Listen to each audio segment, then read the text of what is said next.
Hello everyone, it's Maha. I hope you guys are all doing really well and it's nice to be here with you. I'm doing another Maha's Picks, but this one is going to be a little different. First of all, it's going to be sort of like a vlog format. I haven't prepared anything. It's going to be very informal. Just me chatting with you and telling you the things that I picked for this month. Actually, it's for February and March.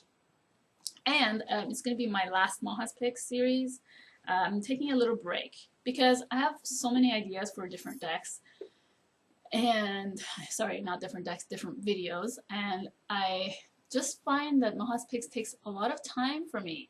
It's time consuming and it's been a really great experience, very educational, and I'm so happy to have learned so much with you guys. Thank you so much for all your comments and for motivating me to keep on making more videos.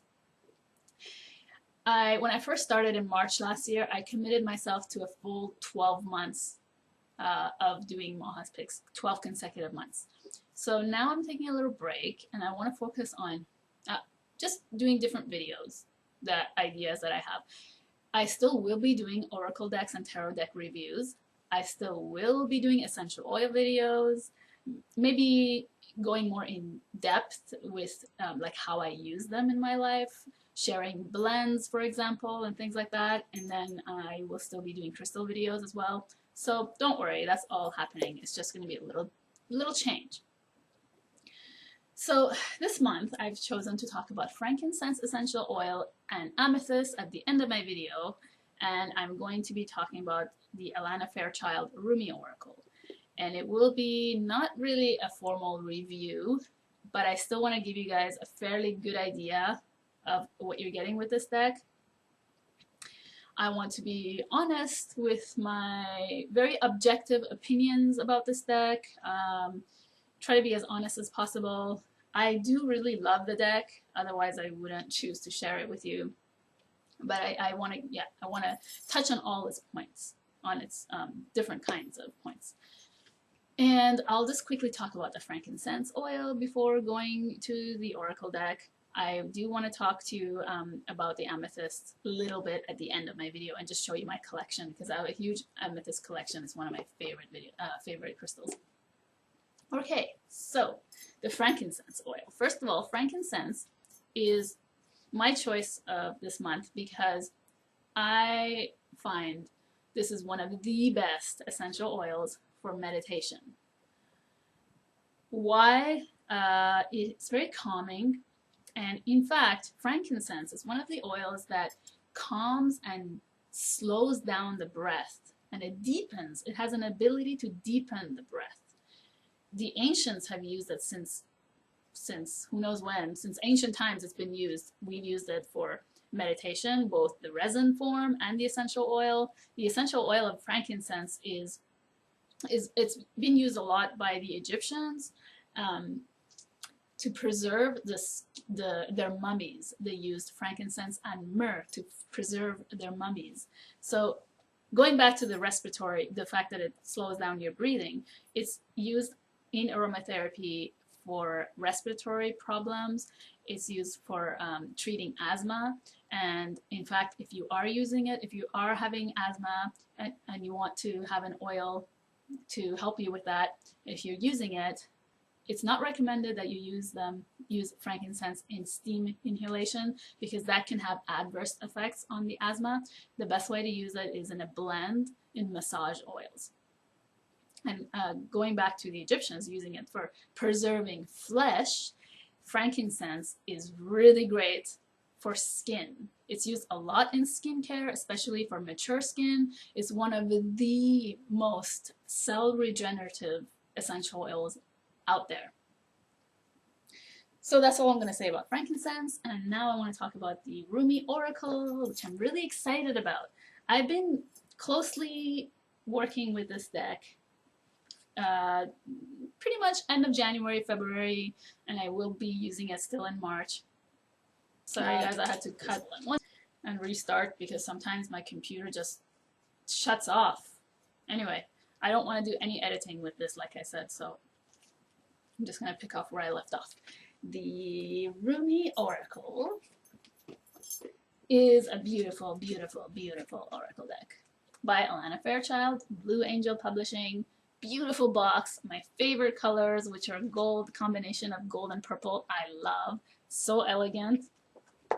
And the back of the cards are the same. So nice. I love the design. It's very suitable for Rumi because it reminds me of that part of the world, like the Middle Eastern flower designs. So beautiful. So when my soul sister here from YouTube, you know who you are, when she told me that this deck is released, I was so excited. I just went right away and placed the order on Amazon. I pre-ordered it. It wasn't out yet in North America. And you know, I just thought, I don't care what the deck looks like, what it is, I'm getting it. I have to get it. Rumi Oracle is a deck that is an Oracle deck I've been searching for a long time. And last year I was so desperate for a Rumi Oracle that I went online and found the only one that existed and ordered it. But I'm not very happy with it. I will show you that quickly. It's called the Rumi Oracle deck.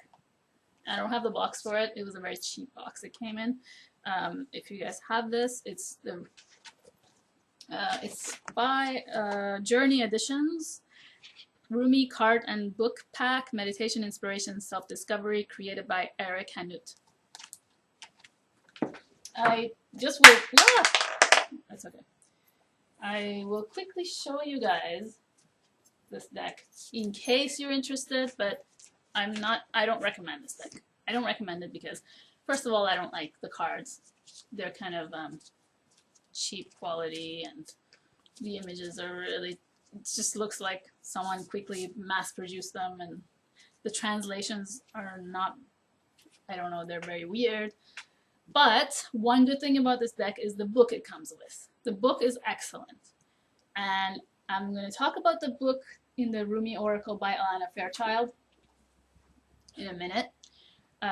My first initial reaction when I opened the box of the Rumi Oracle was, oh, it was just that. It was, oh, okay, you know why? Because they have borders. Not that I'm against borders. Let me just say right off the bat that I'm not one of those anti-border people. I used to work in a custom framing shop, and so I know that choosing borders and mats for a picture is really important. Sometimes it takes away from an image, sometimes it adds to the image. So it just really depends on what you're framing. Same with Oracle decks. Sometimes it takes away, sometimes it adds. In this case, it kind of, in my opinion, really takes away. And if it wasn't, if I didn't have the Journey of Love Oracle deck, I probably wouldn't have even thought about this. But the Journey of Love Oracle deck is got Rasuli's paintings, so same artist, Feridun Rasuli, who by the way is Persian, and I didn't know that, and I was just so happy when I got this Journey of Love Oracle deck because I found out that he is Persian just from looking at his first name. Everybody always talked about Rasuli, so I thought, well, he's probably Italian, but because his name is pronounced Rasuli in Persian and his first name is Feridun, so I thought, wow, what a perfect combination to put Rasuli's love, love, his artwork with Rumi poetry. Rumi is also Persian. And Alana Fairchild, the combination of all three of them was just beautiful because Alana Fairchild's Journey of Love Oracle deck, it's kind of is like the mother deck to this Rumi Oracle. I find they share a lot of similarities. I'll talk about that in a moment. So like I said, I'm going to be jumping from here and there, so I hope you don't mind. This is not my typical type of videos. Yeah, so, you know, as you can see, in this case, with Rasuli's work, the lack of borders is, it's just like, it's earth to sky difference, having the borders and not having the borders. So one day I probably will trim the borders here because I really prefer having them like this. I really prefer having the borders like that. I am going to switch the camera angle in a moment and show you guys the cards more closely because I find here there's a reflection. You don't really see the beauty of these cards. So a long time ago when I decided to get the Journey of Love Oracle, I wasn't really sure whether I should get it or not because I wasn't really sold on the images, looking at them on camera. And I have to tell you, and I will stress on this because I know from experience, the images are nothing like looking at them in real life. So the images you see on camera are nothing. They do no justice. Like these works of art have so much depth, so much, like there's a lot of layers in Rasuli's work. Textures, layers upon layers, things that just go missed on camera. So I'm going to try to take some close-ups of these cards, some of them, and then switch to camera so you see the cards more closely. I'm also going to read some passages from the book for you.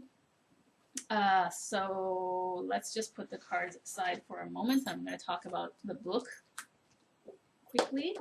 Okay, so first of all, I gotta say that if you're looking for a deck that's going to give you an idea of Rumi's work, that's going to introduce you to his work and his and to him and his life and all that, this is not the deck for you.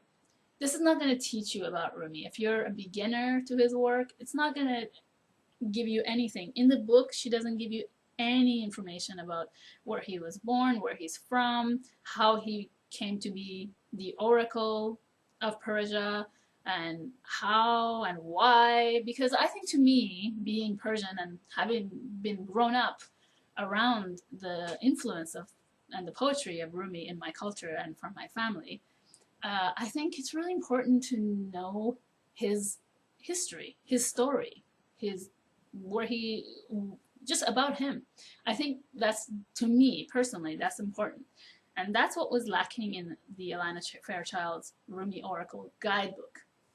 With just a one-sentence mention, she mentions how she, in Istanbul, in Turkish baths, she had some experiences with Rumi that were really insightful for her and inspiring. She quickly mentions that, although she doesn't say anything about where he was from. We assume that he's Turkish if she makes a reference to Turkey.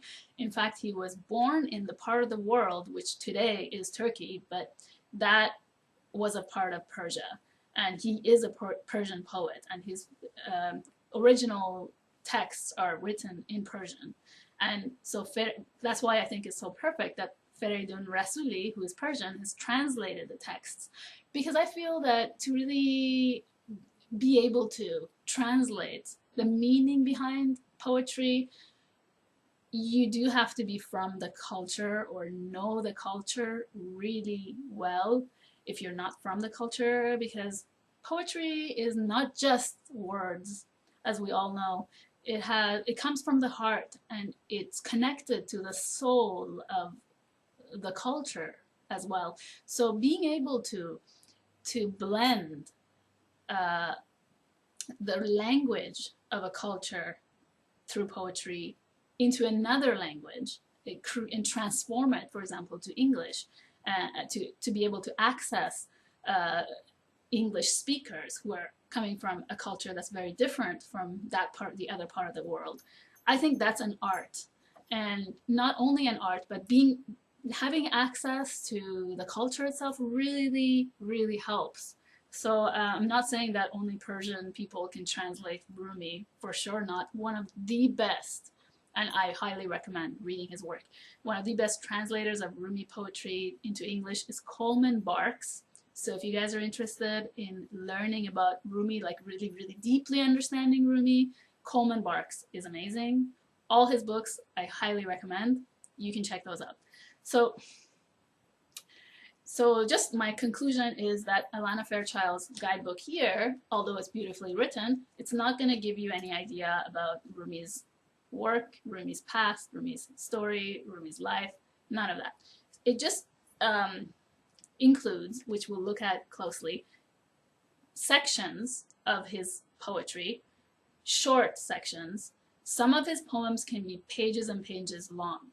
These poems here in this book are all quite short, and I feel kind of hand-picked to give empowering messages. somebody, now I can't remember, I think it's healing in your healing space, in your healing space. She put a comment on another Rumi video that I was watching on YouTube, and she asked if the cards have any negative cards or if they're all positive cards. That was a very interesting comment because it made me think and made me kind of reflect as I was looking at the book and these cards. And to answer that, I have to say that Alana Fairchild writes with a very empowering, nurturing language. It's not the same as sugarcoating things. In this book, I find that she picks, she does touch on some darker feelings, emotions, and thoughts and messages and challenges that we go through life, such as fear and blame, shame, guilt, those things. She talks about them in the light of the positive. I did a video called Dealing with Darkness in the Light of Rumi, I think a year ago, and in that video I shared with you a poem called The Guest House by Rumi. It's a very popular poem. It's used a lot. I've read it in different books.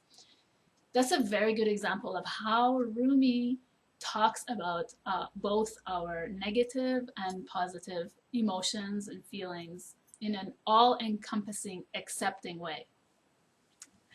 He has a beautiful way of bringing forth things that we call shameful and things we frown upon and look down on, and talking about them as a sort of in an accepting way, in an embracing way, in a way that's very similar to the ideas of mindfulness, Buddhism, loving kindness practice, where we embrace all feelings and emotions the same, where we embrace different sensations like the unpleasant and the pleasant, and both the pleasant, and embrace them in our experience the same equally, and give them attention equally, so not denying the negative. So to answer that question in the long way, there are no negative cards per se. However, she does touch on some not so happy or some difficult aspects of life, just in a few of the poems. Most of them are more about connecting with the one source and connecting to that divine energy. Sometimes she calls it a feminine divine. However, it's a bit, I have to say it's a bit convoluted. I'm not really sure if she's always not touching on the divine feminine, or sometimes yes, sometimes not. I mean, it is still an Alana Fairchild book. It is still her style of writing. Definitely it's a guidebook that's written in a very deep language. When I draw these cards and I refer to the guidebook, I need to be alone. I need to have time to myself where I'm not distracted, so I can focus and absorb everything she's saying. It's not to be taken so lightheartedly. I can't just sit there while I'm having breakfast and open up the book and read about it. I really need to focus on what she's saying. Not to say that the language is hard. It's just that there is a lot to absorb. And there's a lot of insightful, good advice and guidance in there. So it's a really great book. It's much thicker than the Journey of Love book. It's something like 196 pages, I believe, 195.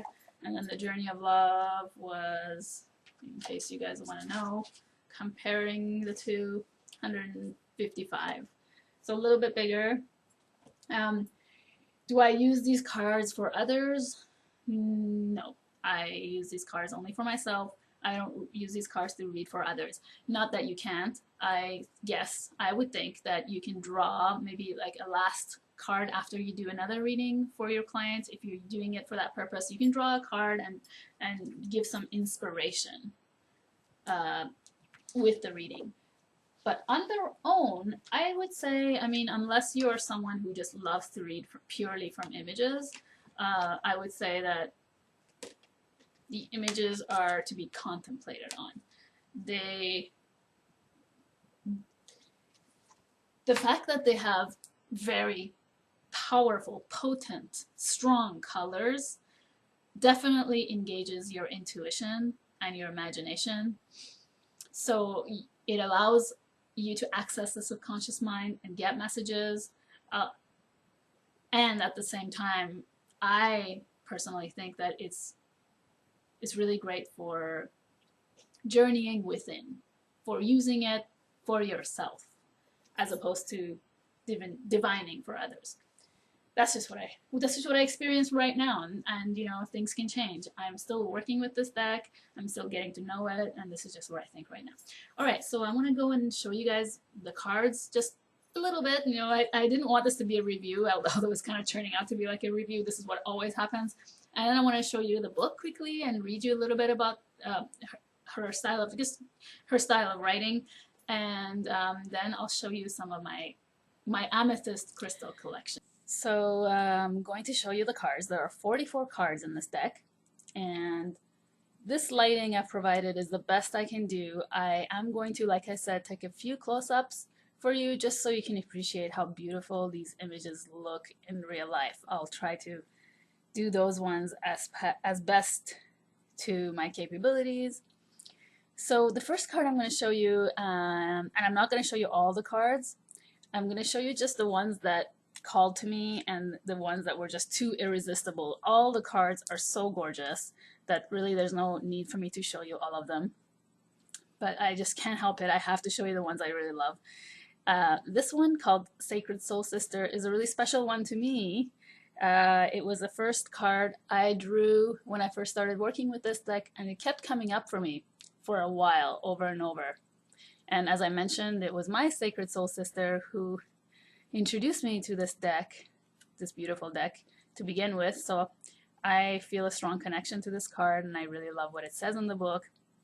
And it's also a good example of Rasuli's work, because he has this way of portraying human figures, mostly of women, in the paint that, I'm going to point with my pencil here, it's so raw and full of texture, and yet it looks like it's just some marks on the canvas.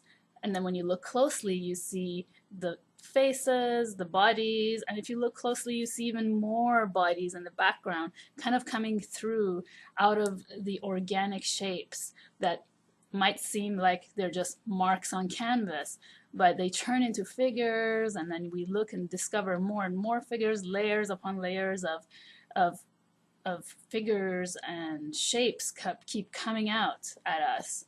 And therefore, I think this type of artwork is a really good example of the images we can use to explore the inner realm of our own intuition, because we keep looking at it and we keep seeing more and more things coming out. So I'll come back to that style and explain a little bit more. This next card is another one that really calls to me. I really love what she says in the book, and I'm going to, when I get to the book, read you some of what she writes about this card, Commitment, number 31. I just love it. It's gorgeous, and I love how he blends colors together. You get this rainbow effect here, and he sticks to one palette of colors. So here it's greens, yellows, and oranges, and then some darker color, like things coming out, like light coming out of darkness is a major theme in his work, and the use of the feminine figure is really quite exquisite, in my opinion. The Lover and the Beloved. This is another example of how you first look at it for a split second, you don't really find anything but abstract shapes, and then when you look more closely, figures start to come out, shapes start to turn into human bodies.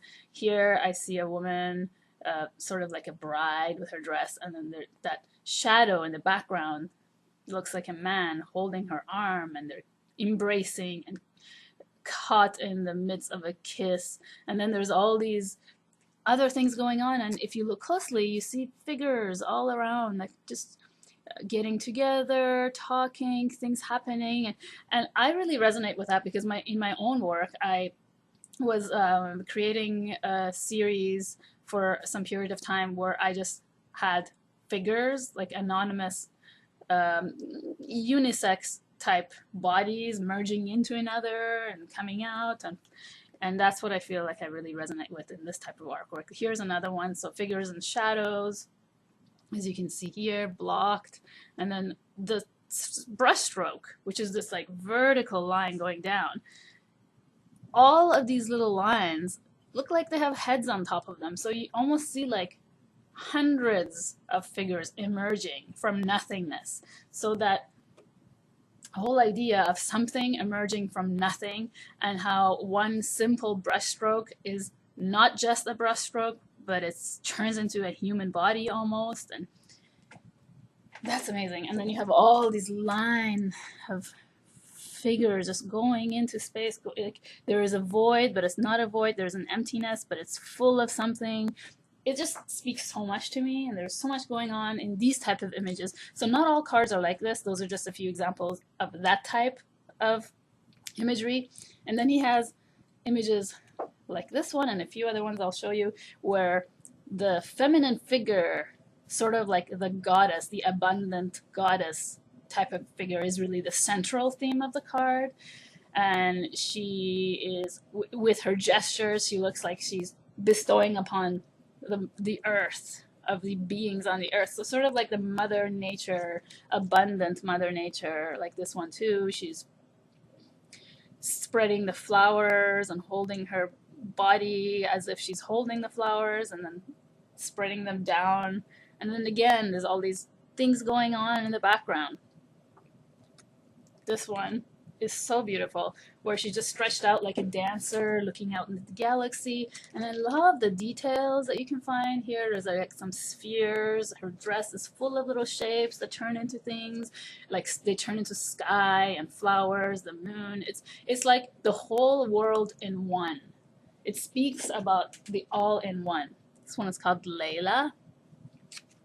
And I love that these poems introduce us to some of the stories in the Quran that maybe are not so popular in the Western world.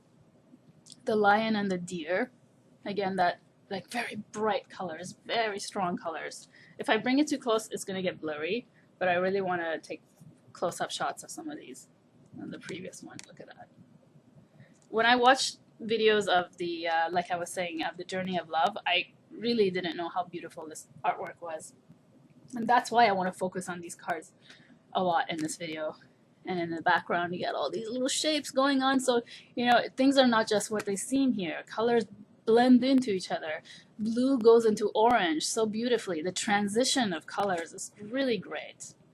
And then there's something about the women and all of the artwork in Rasuli's work that really reminds me of the traditional Persian art that goes with Hafez's poetry.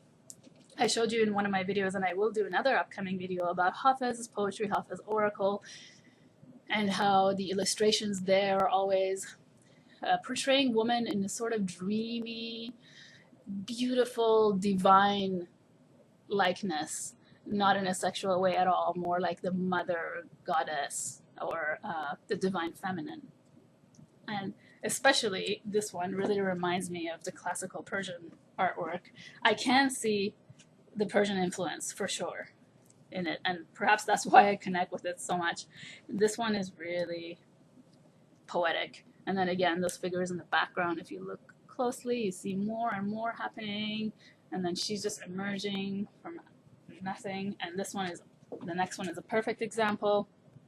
I surge on the uprising wave of love. Here, first you see just circles, but then you look closely and there's a woman extending with that kind of organic circular shape. The moon, there has also a body inside. It reflects her opposite direction. So gorgeous, so elegant. Words are not enough to describe. This, again, you look closely, you see a man maybe and a woman embracing. Again, lots of detail in the background. I love this one. This is so irresistible. Sacred union. And then there are cards where they are monochromatic, so only one color is used, different shades of one color. And then there's that light that gives life to the being that's there. So she's coming sort of like out of a cave of the imagination. This to me looks like the inside of the throat, like the larynx. Al-Uza Star of Venus. Arabic names are used, which is nice. Beyond Death, Life. Again, that example of the powder, like dust, white light from the cosmos, and then the monochromatic palette of colors, sort of like the brownish tones, and then here you have all the pink, magenta type of tones. Beautiful woman in the woman appears beautifully out of these veils of color. I just realized, by the way, that this video is going to be super long. I hope you stick around because I want to show you my collection of amethysts at the end of the video. I'm really excited for that. The Right Choice. This one I love because it just looks like light emanating from his heart. That angel, and it looks like angel wings. And all these, again, this type of brush strokes that are just like moving about. So much to see inside. And another example of the same idea of inside of these, you guys, you see tons of hands, figures, all these things happening. This one is, I gotta take a picture of this one for you. The Cloak of Christ. I also liked what it says about this one in the book. And this one is also something that I guess deals with the shadow aspects in the book. The all-encompassing hand. This one is a face inside, sort of like a moon or a sun, and then the woman, and then this looks like it's like turning into a body, bodies turning into bodies, faces going into other faces. Again, that monochromatic scale of colors. And then you have ones where there's minimal use of color, like for example, sticking only to two colors, like in this one, different shades of blue, and then that yellow. So gorgeous. This one, different shades of blue and purple, and she's sitting there holding her head. All this stuff is happening, and that looks like an angel coming through the light. So nice. I just love the touches of color. And then there's one with really bright colors, all just melding in together. Colors that I personally wouldn't think would go well together actually go well together when it's seen through the lens of his eyes. So I love all of the cards. The only one I didn't really so much resonate with, and I'm going to show it to you because that's the only one, is this one. And I mean, you guys might love it. I found it very different from the rest. This is the Dissolving Light, number 3. I found it just too geometric compared to the other ones that are all very organic. This is the only one that was a little different. The rest of the deck is pretty similar to all the images I showed you, and I just absolutely am in love with them. I can stare at them forever. Hence, I think it's great for meditation and for contemplation. Same with the book, which we're going to look at right now. Okay, so Elena Fairchild Rumi Oracle Guidebook. Table of contents here, introduction. This is where she explains a little bit about how her idea to make this oracle deck came to be, and a little bit about her experience with Rumi poetry, how to use the deck.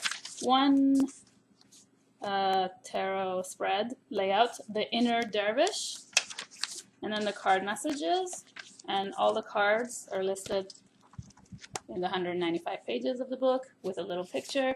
It starts off with the message of the card, a poem, then about a paragraph of her insights, and it's written, actually the first paragraph she writes in a poetic language.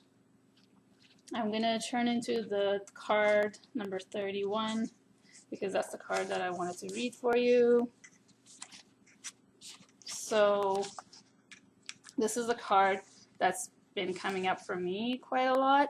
Not only in this deck, in fact, in the message of this card has been coming up for me in numerous other oracle decks that I've been working with in the past 3 months. And I want to talk to you about that in another video. And basically what I really like about this card is how she talks about desire as not being a bad thing in itself, but our attachments to desire, which can cause us some troubles or suffering. So the card is commitment. The poem is quite short. The awakened heart is like a lantern. Keep it sheltered from the turbulence of the winds of desire. Rumi. So that's the part where that's the part that's been translated by Rasuli.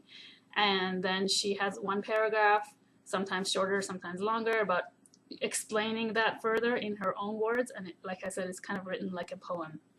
First, I wasn't sure if this was also part of the poem that was translated or her own writing, but no, that's her own writing. It's written in italics. And then she goes to explain the message of the card, and that's quite good. It's quite long. It's usually a page and a half long. And I'm just going to show you some of the poems. Again, this is as long as they get. So about a page long, page and a half. But that's only very few of them. Most of them are very short, like the one I just read you. And I really like that she always includes a sacred honoring ritual. This one is dedicated to Rumi. And then her insights and suggestions are in the ritual. It's more like a prayer. And then here she explains what the card is, the message of the card is, how it operates. I really like the message of this one in particular, and it's what's been coming up for me, which is the difference between personal will and the divine will, and trusting the divine will, not always wanting to control everything. So I'll read a couple of sentences here. Life operates according to a genius that is beyond a linear approach. It is to be trusted rather than understood. I'm going to read the next section, and I want to kind of read you a full paragraph, so you kind of get a feel for her style of writing, if you don't already know it. Okay. Don't let fear that your desire won't manifest cause you to try to bend life to your will. It is unnecessary battle, and one that will not serve your soul here. Instead, just show up. Be present. Attend to what is before you in each moment, and trust yourself. Let the light of your heart take you into serenity that will bring you the balm of a solid core of comfort, even whilst the world shifts and changes according to the workings of divine will. As you move along your life journey, step by step, the divine will is moving you too, Shining One, into fulfillment of your destiny. Life is not working at cross purposes with you. Far from it. It is a co-conspirator with your heart. Come back to the stillness of the love within and know that your heart light to be what it is. And know your heart light to be what it is. Reliable and true. Showing you the way even now in peace and stillness. And then it goes to the ritual. So that's about it I wanted to share with you with the book. I really enjoyed it, and I hope you stick around to look at my amethyst crystal collection. Yay!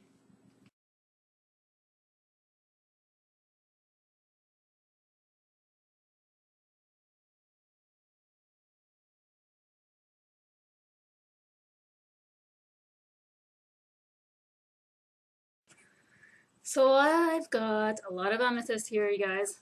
I love amethyst. It's one of my favorite crystals. It's always been one of my favorite crystals. It's my favorite crystal to meditate with. I love meditating with amethyst while I burn frankincense, lavender, and rose. Frankincense resin, dried lavenders, and rose petals. I love that combination, and for some reason I feel like it really resonates and tunes into the energy of amethyst for me. And I also love wearing frankincense essential oil, rose oil, and lavender essential oil as a massage, having it as a massage oil before I go into meditation. So either one of those two, or even both, is what I've been using a lot lately with amethyst. I've been meditating a lot lately, and I've been in that kind of meditative, wanting to meditate stage in my life more than usual. I love amethyst, it just has this this ability to connect us to that spiritual side of ourselves. I also love the fact that it's linked to Jupiter, which is the planet that rules Sagittarius, my sun sign. And amethyst is also linked to Aquarius as well as to Pisces. And I can see those connections. Both Jupiter, Pisces, and Aquarius are linked to the higher mind. Aquarius's ruler, Uranus, is the planet that's higher octave of Mercury, so the higher mind, the divine mind. And Jupiter rules both Sagittarius and, in traditional astrology, Pisces. That's a little bit of astrology. I'm not going to get too much into detail this time. So as you can see, I've been collecting amethyst for a long time. My very, very, very first piece that I ever bought is this one here. It's a point. It's kind of like a little bit darker than some of the other ones. Amethyst comes in different shades, so it goes from like really light lilac to middle tone, and then the very dark one. I have a very dark one here. That's an octahedron. Octahedron, is that what it's called, with 8 sides? And okay, so I'm gonna show you another one that this is my second one. This is the second piece I ever bought. I still love it. I still meditate with it. It's a really small cluster, and I love the back of it because it has that kind of earthy feeling, and I usually put a drop of either frankincense or sandalwood on this, and I place this on my third eye. This is my third eye meditation crystal. And I also have this really amazing, gorgeous geode. So here in the inside, it's sparkling with little light, pale lilac amethysts. And then all around is just a cluster full of amethyst. I'm going to be very gentle with this piece. So look at that. Isn't that beautiful? I love it in every different angle. It's gorgeous.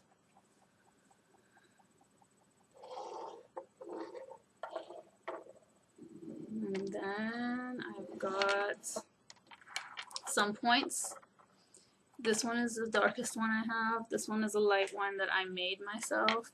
And this one, it was gifted to me, and it's really beautiful because it has 3 other stones on it. I'm not sure what they are, but they look like garnet, ruby, and then there's a white one, which I'm not sure if it's moonstone. I gotta get that checked out to figure out. And then I have this little heart here, heart pendant. That's a gemstone amethyst with pearl around it. And that one was gifted to me as well. It's an antique piece that was given to me by my mother's friend, and she is passed away now.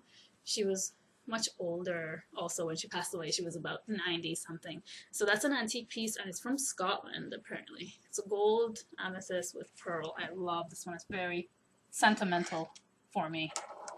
And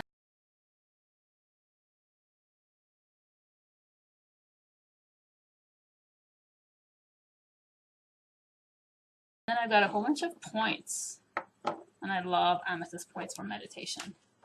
I love holding them in my hand while I'm meditating. This one here is really cool because it has these spots on it. Can you see these spots? I believe they're hematite.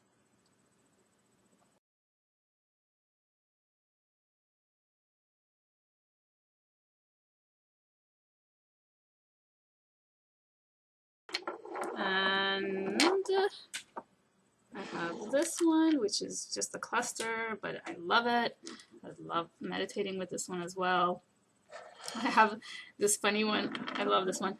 It's got a dragon on it holding a crystal ball, and I love that. I'm the Chinese the animal for Chinese zodiac that represents me is the dragon. I'm the year of the dragon, so I love that. And then I have Cape amethyst. This is one type of amethyst that's also called dogtooth amethyst. It's opaque, and it has sort of like lines that occur in white, opaque white, sometimes even brownish. So if you look here, you can see different shades. This one's really, I think it's quite a unique piece. Sometimes it's hard to point out dogtooth amethyst from some of the other ones.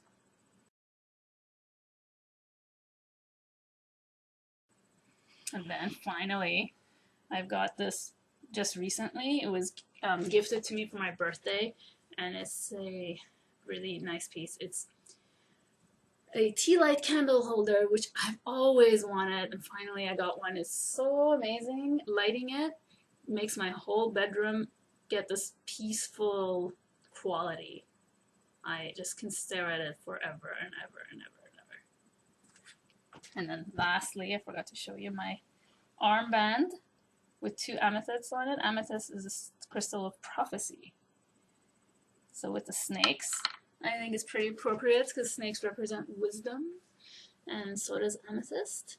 And that's it, you guys. Thanks so much for sticking by all this whole time for this really long extended video of mine, and I hope you enjoyed it. Write me a comment. I'll be happy to read your comments, and I appreciate them. Thanks so much for sticking by, and take good care. I'll see you in my next videos. Bye.